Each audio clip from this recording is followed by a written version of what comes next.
Tonight, go inside the secret world of Antz with Sharon Stone, I've been kidnapped by the village idiot. Woody Allen, I was not cut out to be a worker. Anne Bancroft, He asked for your hand in marriage. Danny Glover, I like you, kid. You got a sense of humor. Gene Hackman, We must strike now. We have the element of surprise. Jennifer Lopez, You fill in any more and you'll explode. Sylvester Stallone, So you pick the dirt up, you move it. Christopher Walken, The thing is, Princess, I got orders. and a team of artists and filmmakers who have created the world's greatest ant movie. We're the lords of the earth. And join some of the world's leading ant experts. You can't see it in my little puppet ant here, but ants do have a very, very small tongue. How do ants survive brutal attacks, both natural and unnatural? How do ants perform bizarre mating rituals? And how badly has Hollywood treated ants in the past?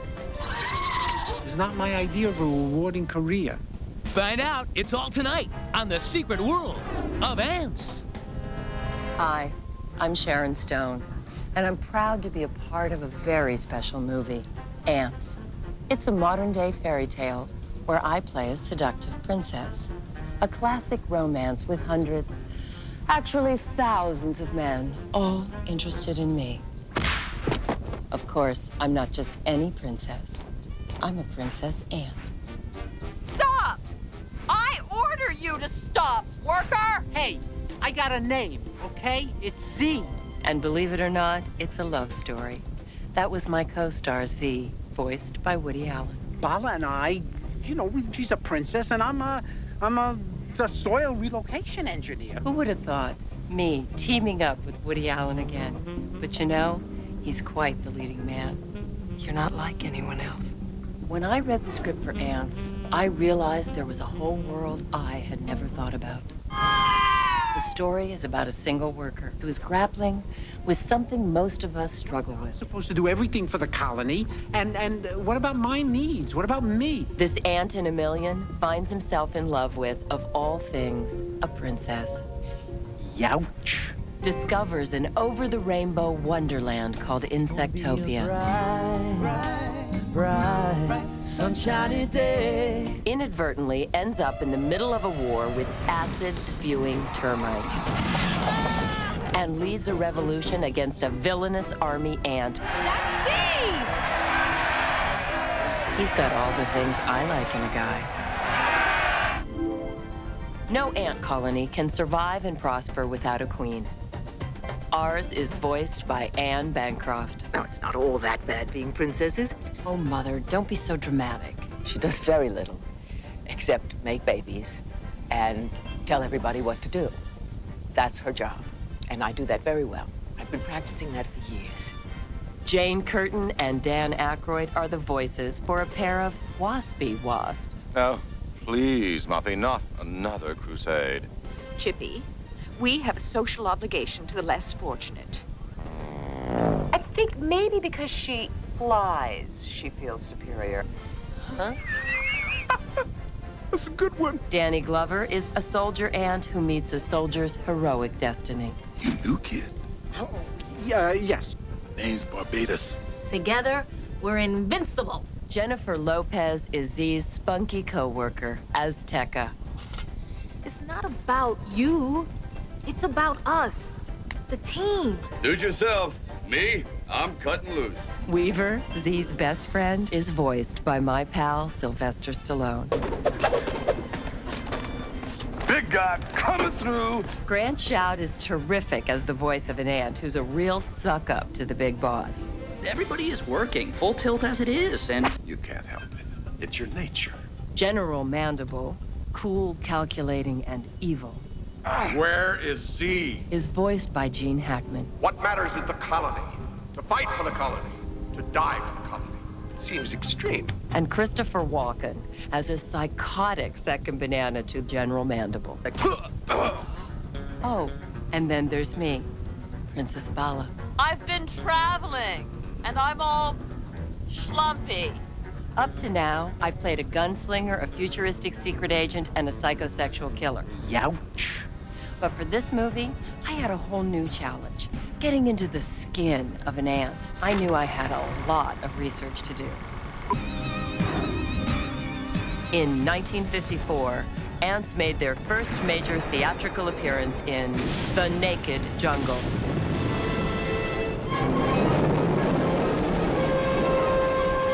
This was their enemy, the man-eating marabunta.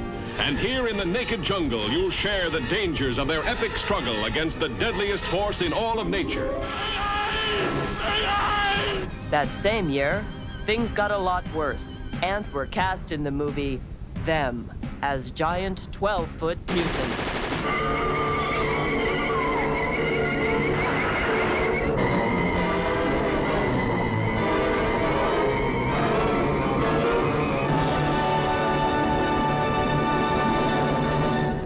They made their television debut in The Outer Limits.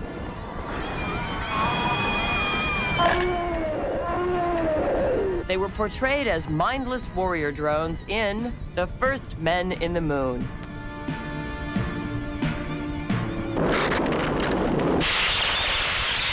By 1974, it seemed ants would be forever typecast as grotesque monsters when they starred in Phase 4.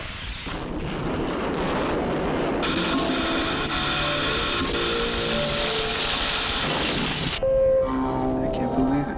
Please, go away.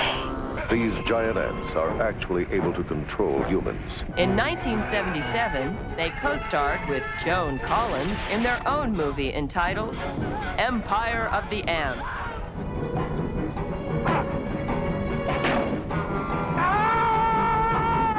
Disgusting, isn't it? Hollywood has never treated ants as more than just one-dimensional characters, until now. I found that with the ants, in Antz, they could be as intelligent, inventive as they really are. Like when Z hooks up with a couple of million other workers to form an ant wrecking ball. Did I happen to mention that heights make me nauseous? No. While Casablanca has Rick's Place and Star Wars has its alien bar, Antz has Chug. 2 aphid beers. Why'd I have to be born a worker? You soldiers get all the glory. Plus, you get to go out in the world. You know, you meet interesting insects. You get to kill them. That's when my character walks in. What a bunch of losers. Mindless zombies capitulating to an oppressive system. Hi. Want to dance? Absolutely. And then, just as we meet, we're pulled apart. When can I see you again? Let me think. Never. Bye. No, wait. I'm not that easy to get. Coming up next, Z really turns on the charm. Plus, a look inside the world of ants with those who know them best. When the secret world of ants continues.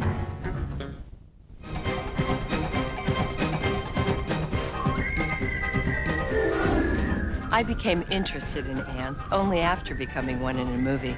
But there are some who have been fascinated with them their entire lives.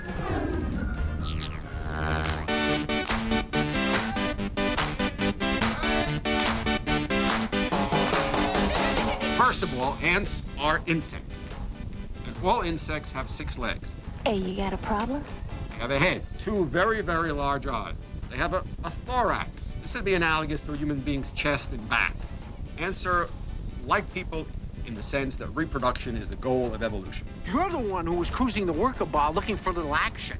You and I are talking with sound, ants talk with chemicals. Suppose an ant wants to say, come mate with me. I'm attracted. What if he doesn't want to? Since it has to communicate by chemicals, it needs a different chemical for everything that it wants to say. She was the one making all the moves. That chemical might say, if it was a queen, to a male, I am ready to mate.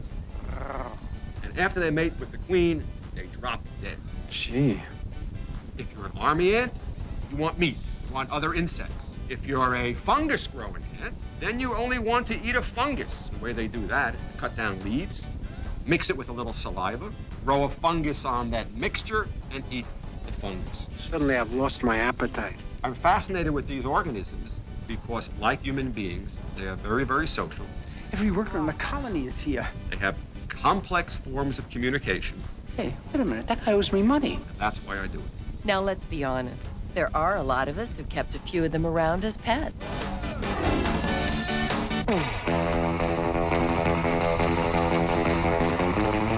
I got the idea that why not come out with an all-plastic ant farm? I don't think there's anything more fascinating on Earth than the ant.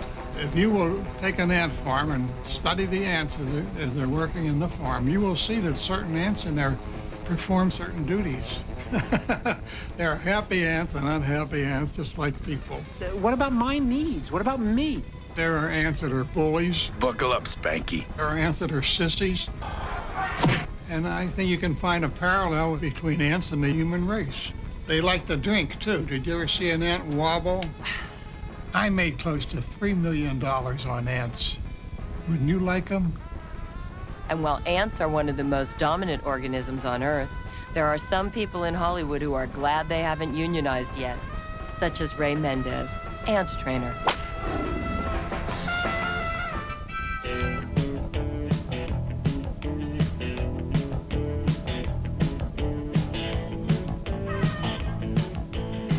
The hardest part of my job is to be an educator and a communicator with the crew and the director.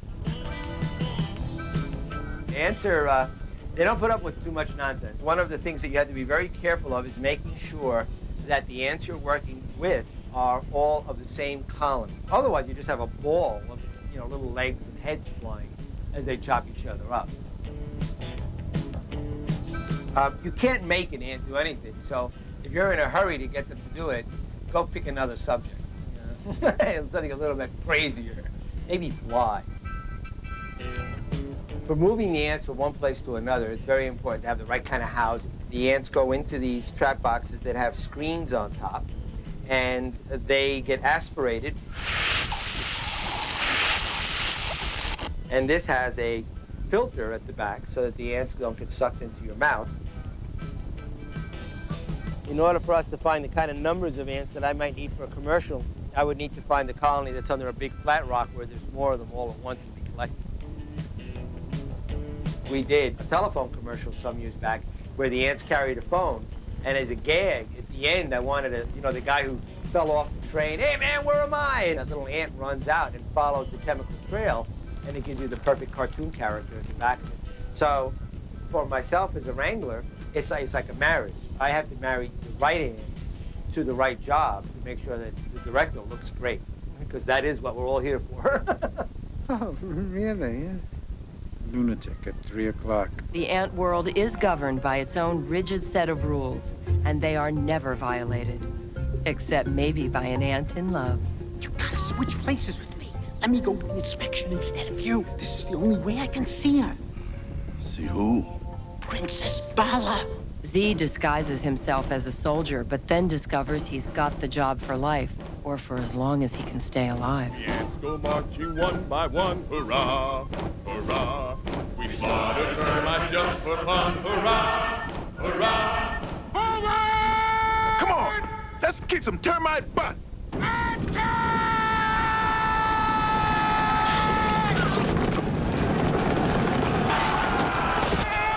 But then Z returns from battle and is an instant war hero. The little guy made it!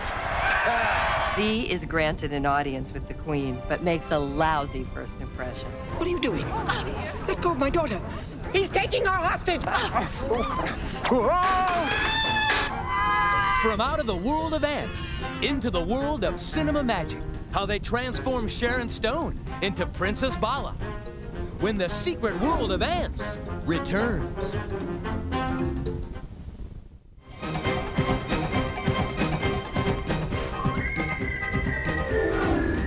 An individual personality had to be developed for every ant in this film.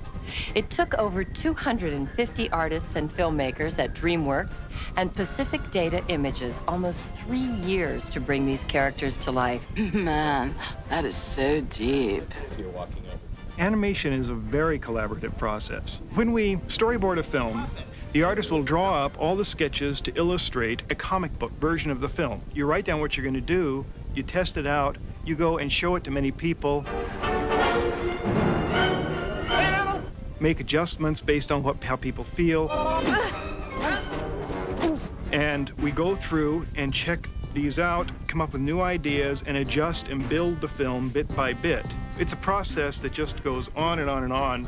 A very creative, fluid process. Ouch. And you'd be surprised how expressive an ant can be. They can throw around a lot of body language with the kind of equipment they come with.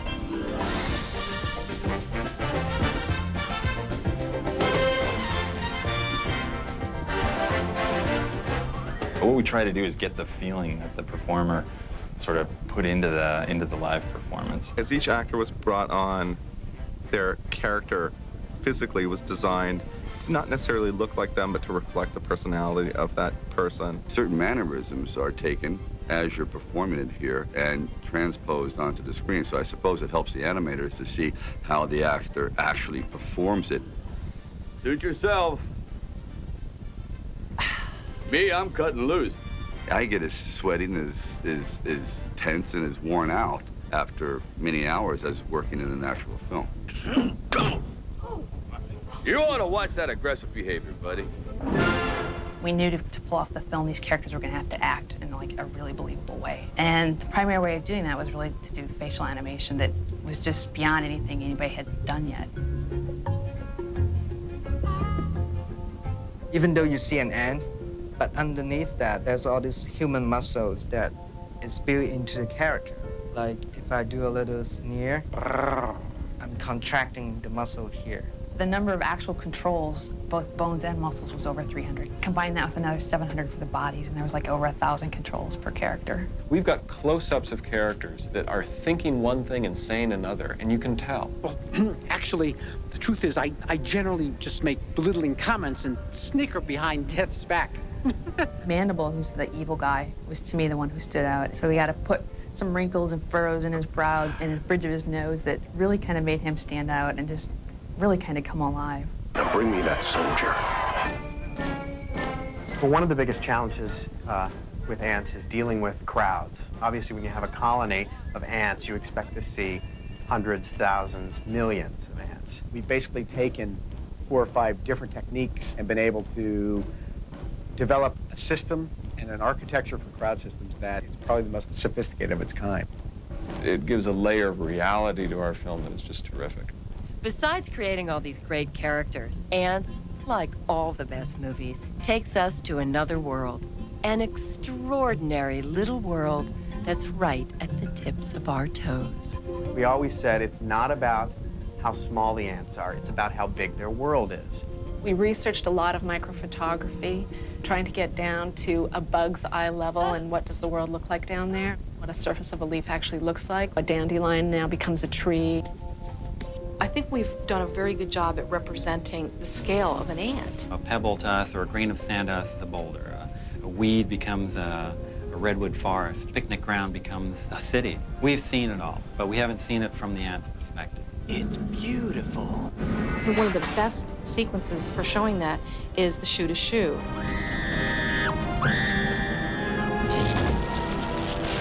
A person is walking and there's a character on each foot, and each step they take is miles away from each other.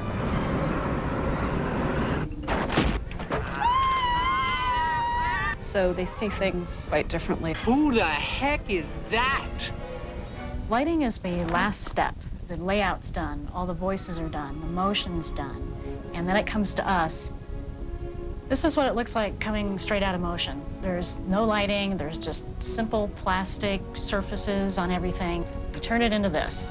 We're painting on light. We have all sorts of different kinds of lighting. We have indoor lighting, outdoor lighting, lighting at magic hour, lighting at dusk.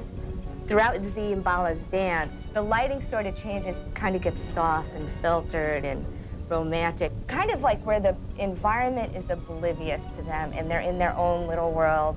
Computer-generated imagery is very tactile. It really is 3 dimensions. We're not trying to copy a traditional 2D animated film technique. We can really go and explore a totally unique look with this movie. The combination of beautiful camera work, unbelievable organic design that is not otherworldly. It's of this world, but absolutely brand new and spontaneous. You come away with a film and just saying, I've been to a really different place that is really familiar. You take a garbage pile, which to us is like, oh, it's awful, let's clean it up. And to Ziembala is the most beautiful place in the world. Have you ever seen anything more beautiful in your life? And we have a lot of organic, like leaves and mud that's been packed into different ways to make some real fun places that they live and work. We have the royal class with the queen, and she actually lives in sort of an amber crystal at the top of the colony, the closest to the sunlight. And then we have the workers and the soldiers, which both have their sort of different areas of the interior colony. We even have an ant bar in it where they go and drink out of aphids. Do you want your aphid beer? Call me crazy, but I have a thing about drinking from the caboose of another creature. I'm not even gonna go there. The Secret World of Antz. We'll be right back after this. We made it, see? You the ant. So, after all of the research I did for my role in Antz, I learned that ants are different from us, but they're a lot like us too. And here's one last secret about them that I find fascinating. The real ant world is run by females. I like that. The workers, the soldiers, all women. Guys have only one job in the colony, with the queen, and they only get one shot. So they'd better be good.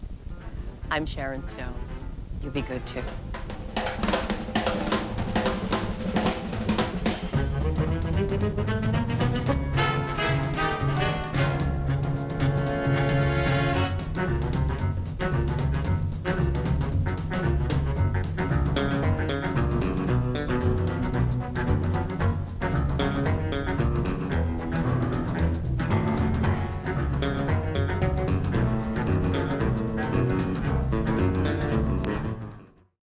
Featuring the voice talents of comedian Phyllis Diller. Now, Phyllis gets to be queen in the film, even though her loyal subjects all happen to live in an anthill, but we found Phyllis branching out to followers of the human variety. Come on with me, kids. Come. We found Phyllis Diller playing queen to a gaggle of giggling kids. Okay, bouncy wouncy. The frolicking is at the so-called Bug House, an attraction in Hollywood that's based on the new movie A Bug's Life. It's our lot in life. It's not a lot, but it's our life.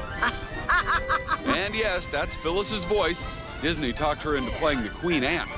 Talk me into being a queen? Yeah. Well, I've been practicing queenship all my life. Hello, sweetheart. And the hero is Flick. He's the hero of the whole movie. The show is thrilling, absolutely thrilling. It has a wonderful story and a really bad villain. Oh, how I hate that villain. The head villain, a grasshopper, is voiced by Kevin Spacey. Do I look stupid? The good guys are led by Antz Julia Louis-Dreyfus. No, it wasn't me. It wasn't. And News Radio's Dave Foley. Tough bugs. Dave is the nonconformist of the colony. He heads out and recruits a whole circus of wacko bugs to battle the bad guys. No! Oh, okay. I'll tell you what the movie is really about. Keep trying. Don't give up. And don't be afraid of being different and doing things differently. Oh, yeah. We've had a wonderful time, E.T., here in the Bug House. Say goodbye, kids. Goodbye.